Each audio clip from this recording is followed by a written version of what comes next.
Visionaries Global Media, your number one source for podcasting entertainment.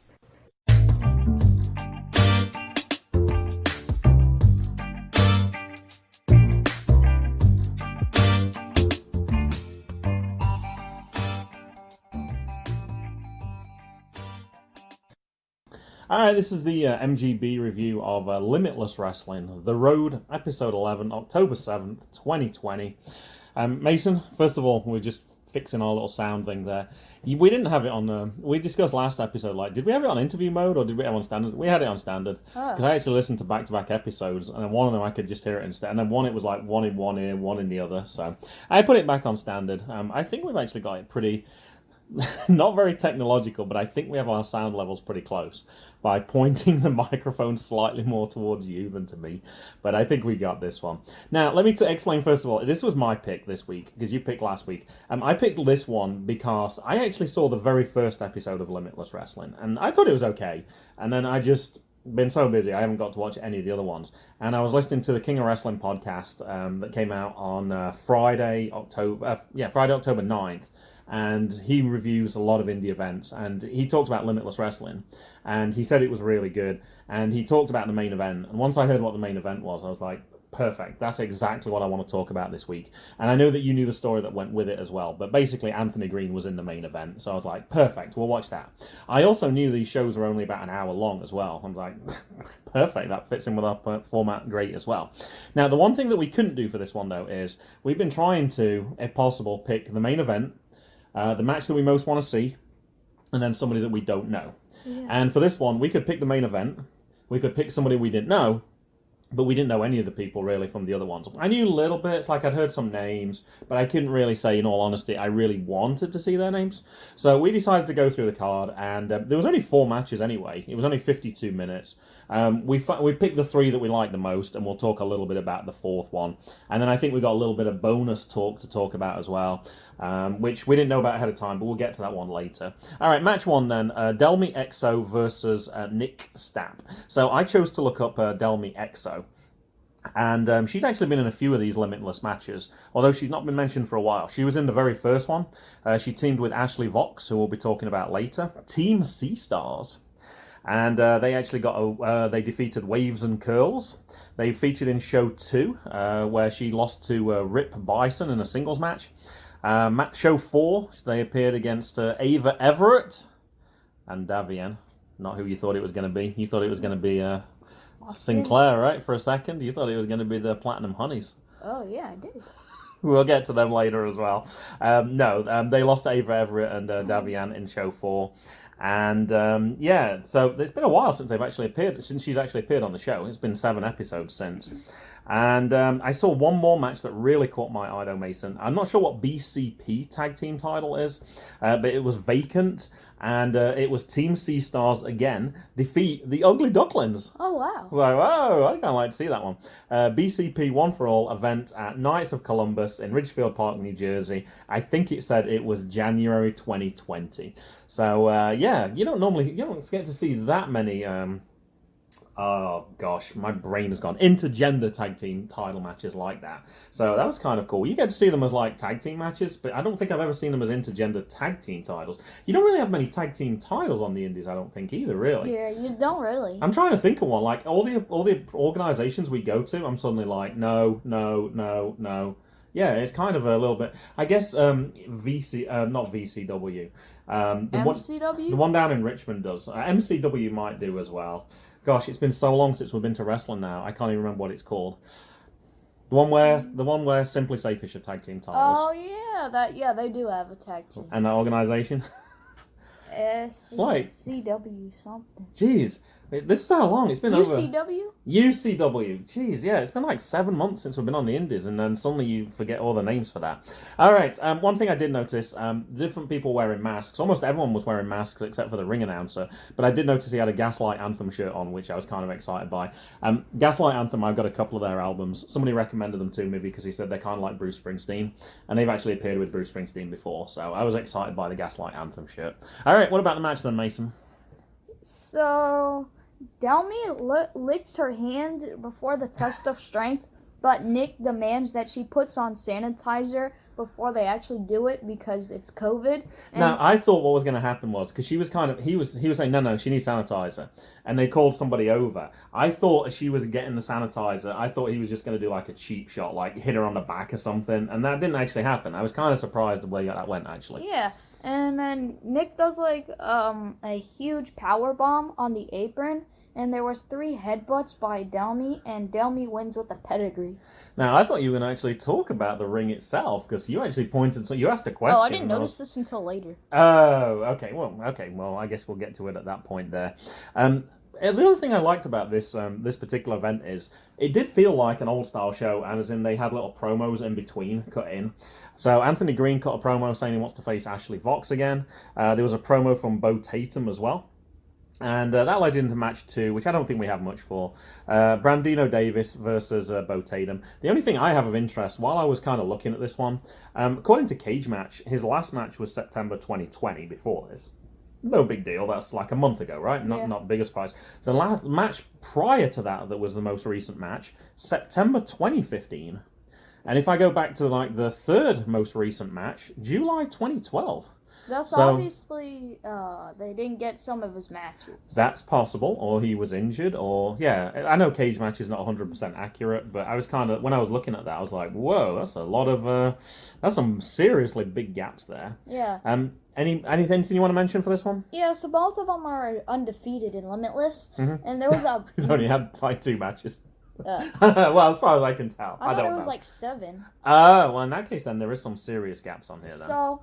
There was a massive Alabama slam by B.A. Tatum, and Brandito wins with 2 Uranagis. And the other thing I noticed I actually went quickly with him not wrestling that much. I went to the other guy. I looked up Brandino Davis. His last tweet was new day, new haircut. New day, new haircut, new look, feels great. No, May 2014. So he hasn't tweeted in over 6 years. So I didn't find much for him either. So it's probably a good job we didn't really pick that as our major match. Match 3, Dylan Nix versus Dangerkid.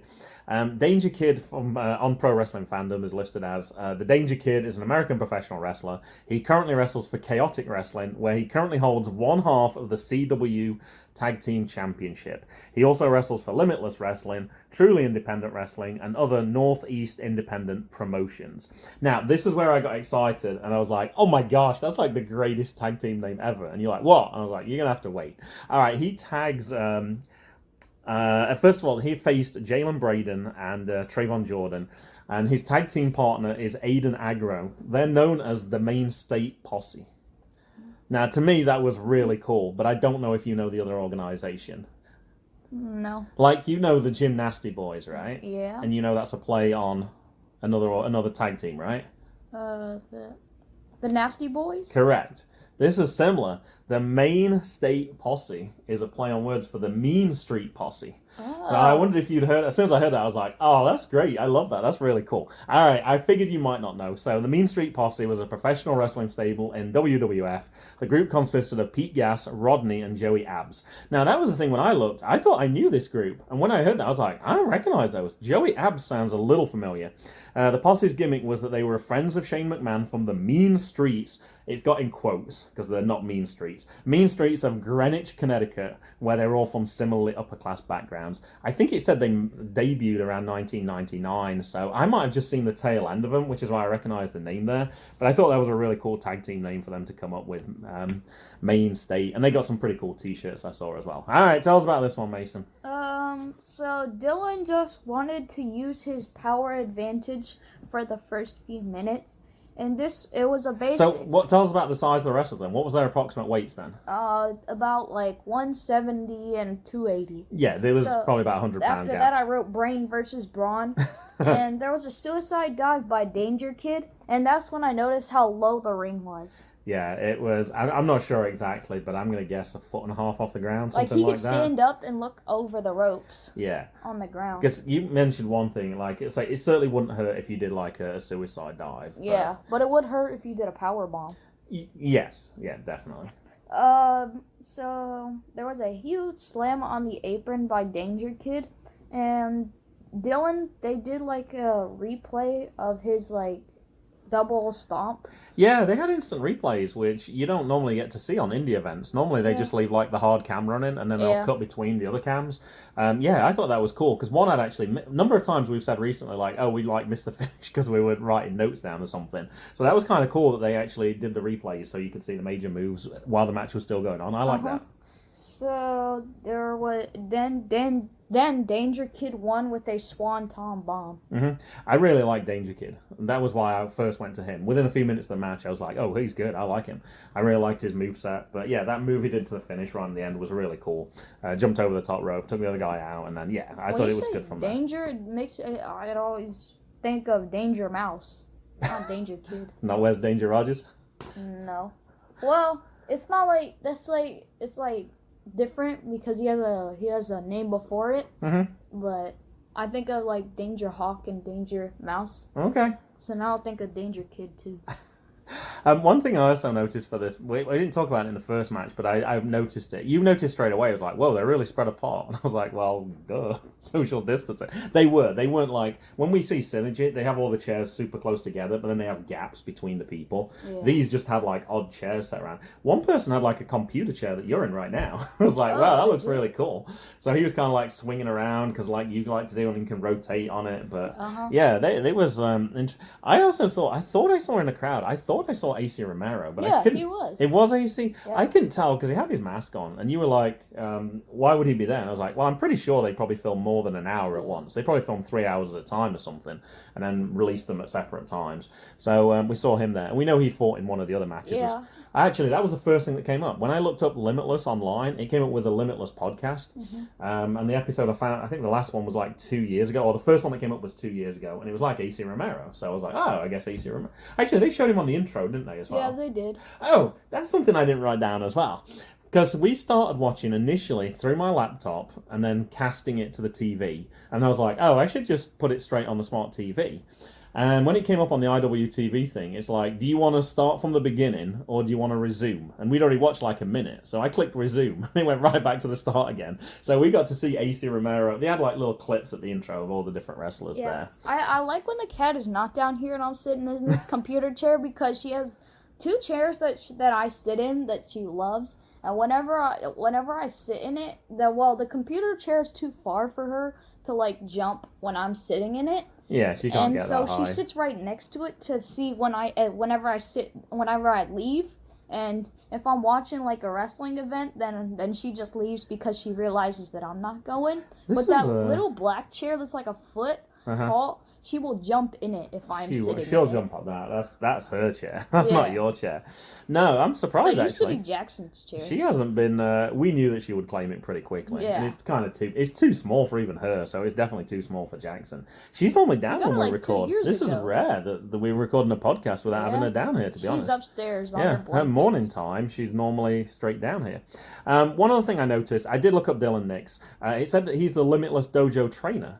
And I actually referred to Dangerkid as the student at one point. So I did wonder if Nix has actually trained Dangerkid. I don't know for sure. Oh, I thought it was the other way around. No, Dylan Nix is older. Oh. For sure. And it said, oh, trainee. Oh, trainee. I apologize. You might be right. I read it the wrong way around. Trainee. Yes. So he's being trained right now. Danger was the brain. Because he had more experience. It also listed him as the Dweller of the Depths, second best friend of the oceans, and his move is the Suplexopod. And as soon as I was reading that, they mentioned the Aqualock that he actually put in as well. Yeah. So I was reading Oceans, and as soon as I read the word Oceans, they said Aqualock. I was like, oh, okay, that's obviously his second best friend. Who's first? Poseidon? I don't know. It doesn't mention that. Yeah, good question. They left us hanging on that one. And one other thing I noticed about the venue for this one as well, they didn't have AC, but they actually had like fans. I won't say taped to the roof, but you know, like the desk fans that perhaps not a desk fan, a floor fan where you put them in, because I had one in my classroom. Yeah. They had like those attached to the ceiling and then switched on. Yeah. But I guess it's going to get hot. I know it was in Maine. If it's in the summer, it's still going to get pretty hot in those places. I watched this cool magic trick where this guy, where they went to a bar and he picked out a card and then he threw it up over the fan and it was actually their card. Because it was like a split second that it could go through that fan. And it was amazing. I think I've seen a similar trick as well. Yeah, that's pretty cool. All right, main event then. This was for the Limitless World Championship. Ashley Vox versus Anthony Greene. This was also the season 1 finale, which is another reason why I thought this was a good time to review this. You know they're going to finish the season with a bang. What we didn't talk about, though, is what's going to happen later. So this was the season finale. They're not going to wait long, though. Next week, there's going to be a documentary with Anthony Greene, and then the following week they're actually going to kick off season 2. So when this episode actually comes out, if you're listening on the actual day, 2 days later, season 2 will actually start. Ashley Vox, as soon as she came on, I was like, I think she's on NWA. I looked it up. She made her debut on October 12th. On October 12th, she posted that her debut was going to be on October 15th last year. So pretty much when this episode comes out, it'll almost be that year anniversary. And October 9th, damn, it is wrestling, friends, though, but at Delmi Exo and I are aiming to be the longest reigning at Shimmer Women's Tag Team Champions. So she's obviously got a history with tag teams as well. We mentioned that she'd faced the Ugly Ducklings with the person from the first match. So, yeah, she obviously does that as well as singles. All right, Mason, what you got for this one? Should be a lot for this one. I thought this was a great main event. Yeah, there's a cool rope bouncing Hurricane Rana by Ashley. And there was another replay of Anthony's super kick. Ashley does a fish hook, which she gets her fingers inside Anthony's mouth and then pulls it, which I don't know why they're doing right now. And suicide DDT to Anthony. And Anthony goes for a power bomb, but Ashley turns it into a Canadian destroyer. And Ashley gets in the fish hook, and Anthony rolls through it and pins for the win. I was entertained for the whole one, and I was worried for this one because I really enjoyed this one. I was like, we might get Mason doing his classic. It was so good, I was just watching it. I was a little bit worried for this one. Yeah, they talked also while we were watching this about the fact that they'd faced before in 2018. Anthony Greene had said that it was like his best match that he'd ever had, and that was really good, etc., etc. And then, yeah, he won. He retained his title, so that was how season 2 looked like it was. Season 1 looked like it was going to finish. And then, of course, at the end, he cut a promo again.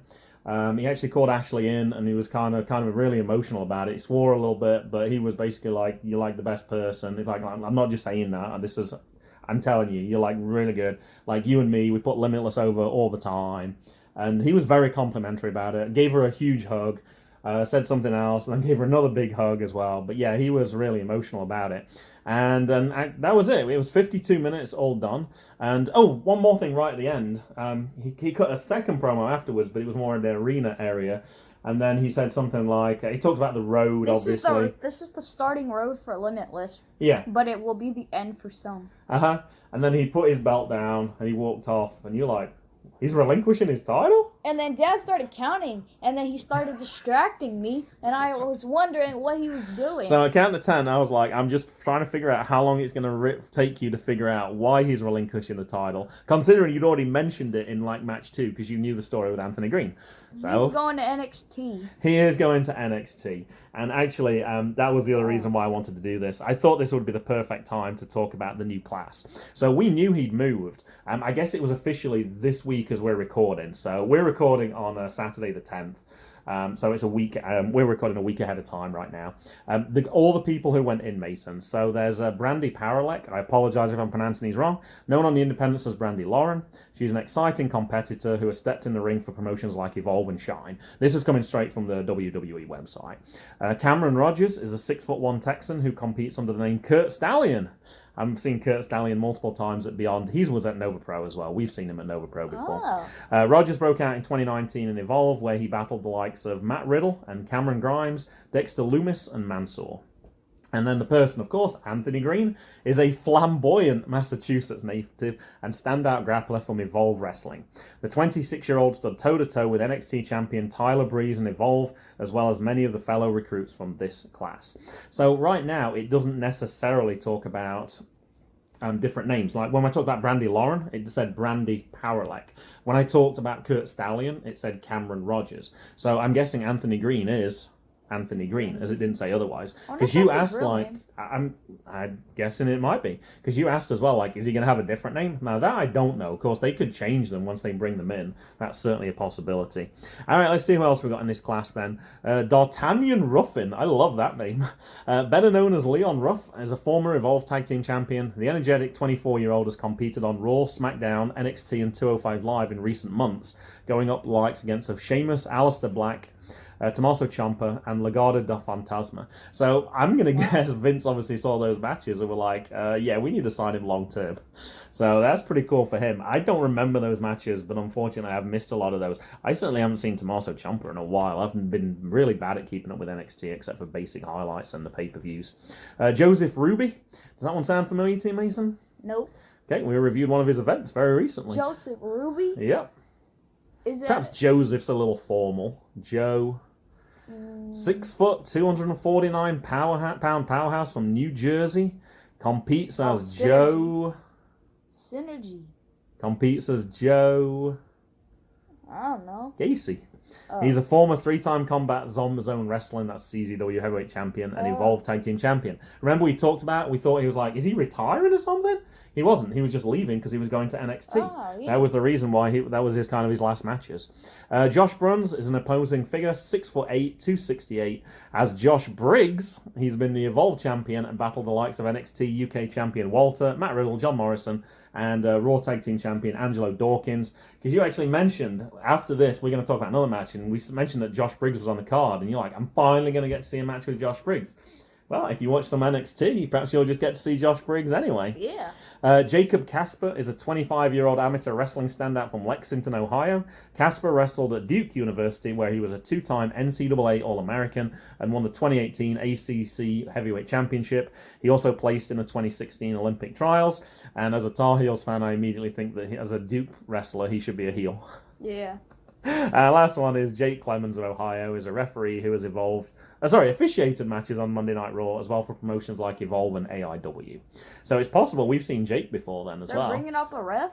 If it's AIW, they need refs as well, of course. You got to bring refs up. I mean, they can't fire a ref. Well, they don't really fire refs. They retire as well. They don't wrestle forever. It's just they're not firing the other wrestlers as well. Certain wrestlers, after a certain time, then they're retiring. So there's a lot of different brands right now as well. So they have a lot more TV shows going on. So they need those people as well. I feel like it's hard to be a great ref because it's just so simple.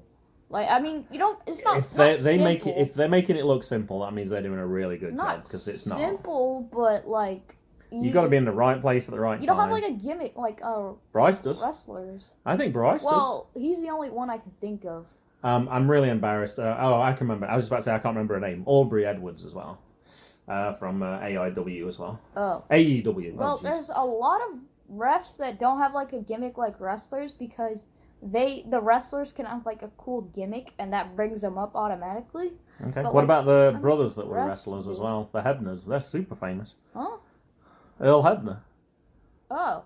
Well, that's just... But besides all those ones. Yeah. Besides all those, like, it's just like, it's hard to get noticed as a ref. But the point is they're not, because you don't want them to overshadow the wrestlers. That's the whole point. Yeah. And same with a referee in soccer or in football. You wouldn't want them to. You wouldn't want them to. I mean, you can have the commentators are slightly different because they're gonna. Yes. You want them to be have a presence because they're gonna promote the wrestlers. But the referees are just a small part of that. But no, you still need wrestlers to call up. There's not one commentator that came up to WWE as a commentator. All of them wanted to be wrestlers.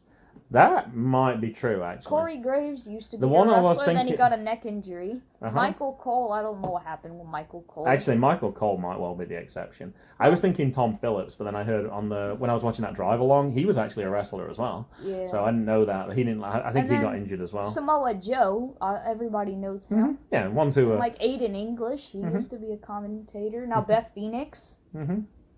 I'm not arguing with that side. You're not getting any arguments from me on that. NXT guys are. All right, let me finish up with one more quote. At Ava Everett, October 7th, my best friend's dream came true. Anthony, don't sell yourself short. You've proved that a kind heart and hard work go a long way. If there was a word that meant more than proud, I'd use it right now. You deserve it.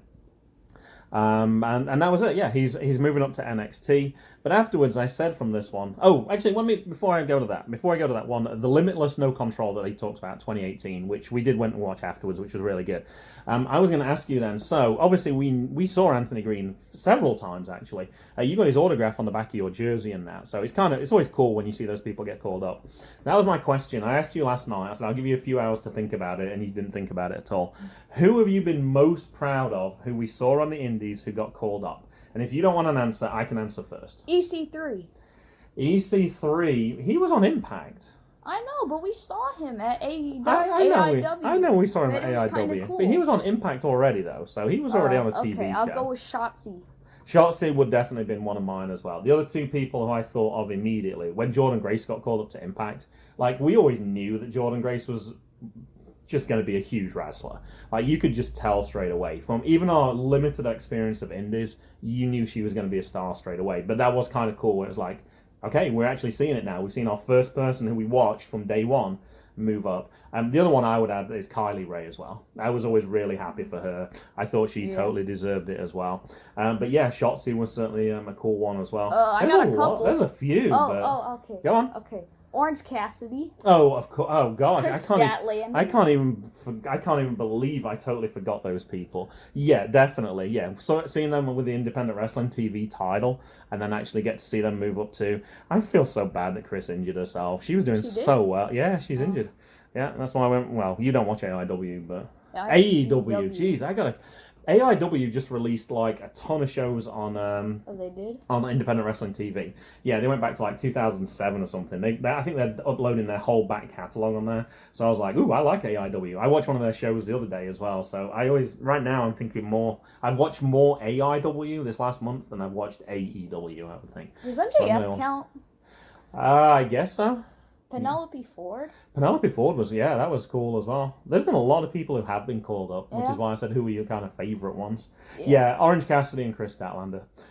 I would definitely agree. I totally forgot those people as well. Talking about people called up, my bus driver from 6th grade, he said he played that he was playing with the Patriots coach. I forgot. Belichick? Yeah, Bill Belichick. I think he told me that, yeah. And he also played with the Chargers player. I don't remember his name though. I'm going to struggle to name Chargers players for you. All right, do you want to talk about this Limitless No Control from 2018? I think I might go and watch the whole event. I don't have much because Dad was distracting me. Yeah, okay, well, I'll tell him why I was distracting you then in a second. Well, I have Anthony does a huge kick, and then I have the finish. Fantastic. Go ahead, give us a finish. Anthony tapped. He did, because we were like, he's obviously going to win, and he didn't. It was Ashley that actually won. I thought this match was amazing, but the contrast between gone from a COVID situation to a non-COVID situation, those people were packed in there. Oh, and they looked really strange. They had the Platinum Honeys with them. They were interfering. They were. So, the reason you were asking me questions, which you always do, but I was laughing, and you were like, well, these aren't funny. But I was like, well, I'm posting. And you're like, you're going to post that on Twitter, aren't you? I was like, probably. So, it was Ava Everett and Angel Sinclair. So, the first question you asked me is she married to Tony St. Clair? Now, I admit they sound very similar, and admittedly, that was good that you recognize that's a wrestler. And I was like, no, he was like a wrestler when I was growing up. So, yeah, he was 72 years old. So, it was totally the wrong name. But then you asked as well, like, is it Sinclair, as in, like, Sin Cara, as in, like, a Mexican? I was like, no, it's just all one. To me, I thought that was so funny. Like, you kind of split it up, and it does. Once you listen to it, Sinclair.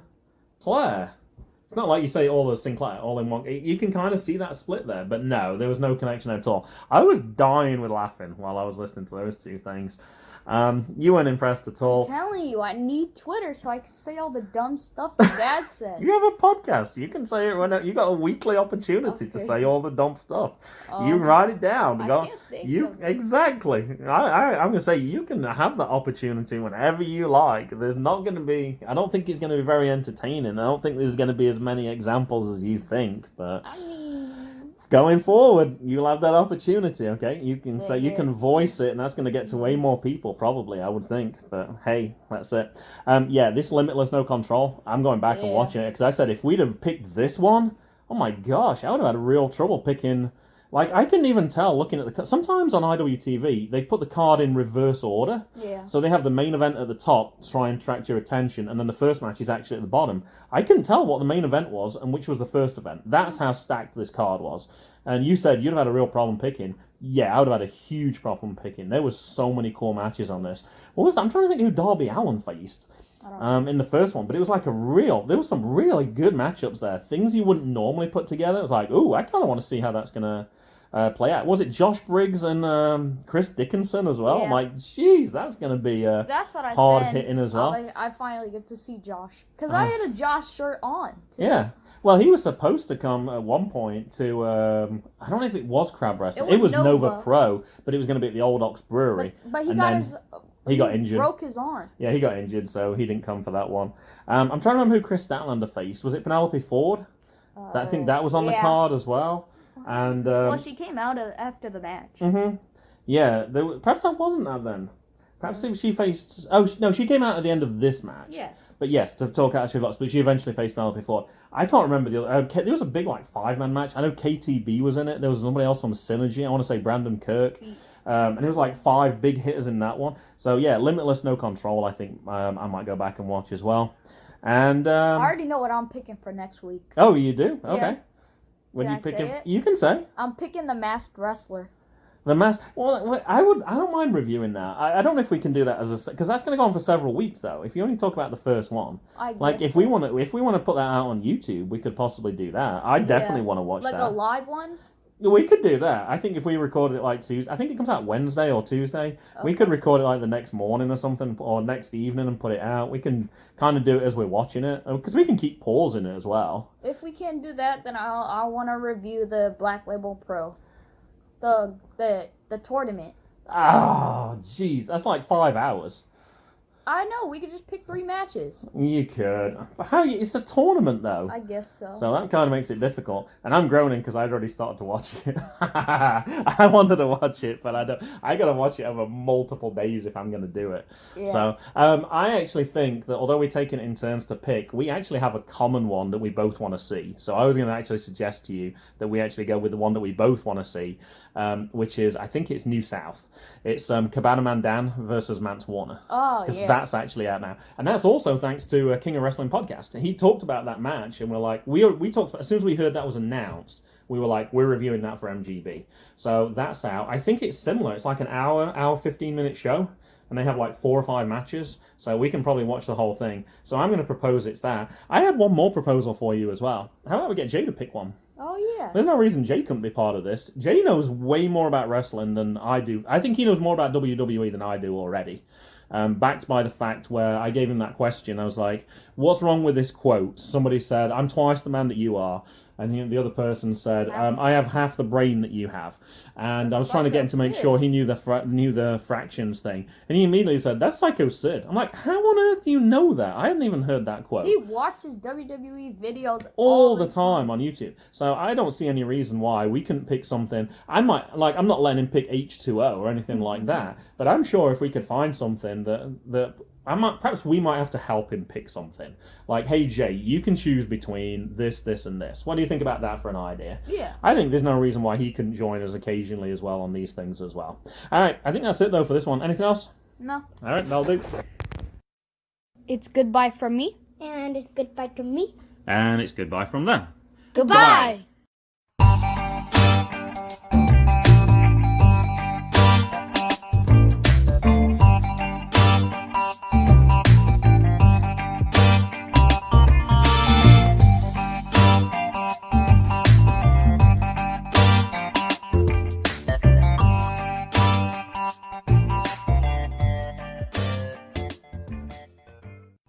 The music was Zigzag by Kevin MacLeod at incompetech.com. Licensed under Creative Commons by Attribution 3.0. http://creativecommons.org/licenses/by/3.0/ Visionary.